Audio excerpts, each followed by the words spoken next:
ब्राह्मण बोला कहीं से। उपमंडल मुख्यालय संगड़ा में रविवार को कलश यात्रा के साथ श्रीमद् भगवत कथा सप्ताह शुरू हुआ। बस अड्डा बाजार से 5 बावरी तक पारंपरिक वाद्य यंत्रों के साथ निकली कलश यात्रा में आयोजकों, व्यास व पंडितों सहित काफी संख्या में महिलाएं भी शामिल हुई। व्यास गद्दी पर विराजमान आचार्य विजय अंगिरारस ने पहले दिन श्रीमद् भगवत के महत्व पर जानकारी दी और राजा परीक्षित को भगवत कथा सुनाए जाने का वृत्तांत भी रोचक ढंग से सुनाया। इस दौरान भजन व भक्ति गीतों का दौर भी चलता रहा। पंडित रामलाल शर्मा ने बताया कि व्यापार मंडल तथा क्षेत्र के विभिन्न धार्मिक संगठनों द्वारा सामूहिक रूप से आयोजन करवाया जा रहा है। 17 सितंबर को श्रीमद् भगवत के समापन के बाद विशाल भंडारे का भी आयोजन किया जाएगा।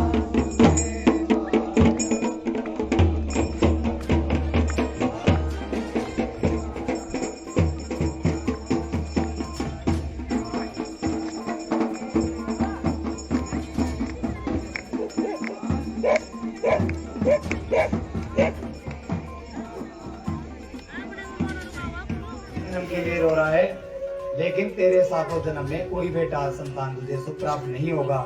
अब तो आत्मदेव ने जैसे सुना कि कोई बेटा नहीं होगा, तब तो जोर जोर से रोने लगा और संत के चरण में गिर गया।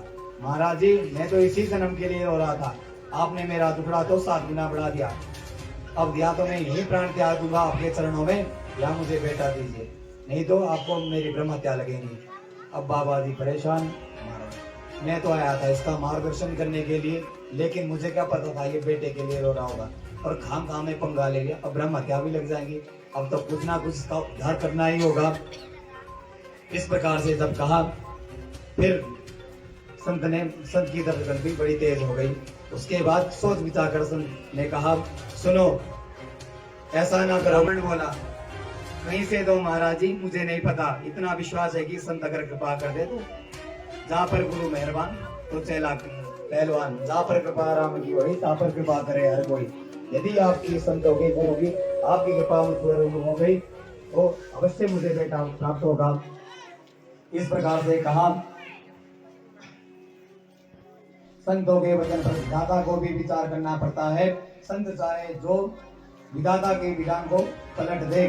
संत जी समझ गए यह छोड़ने वाला नहीं है, तब का फल होता है, और वही फल रूप उन्होंने आत्मदेव को दिया।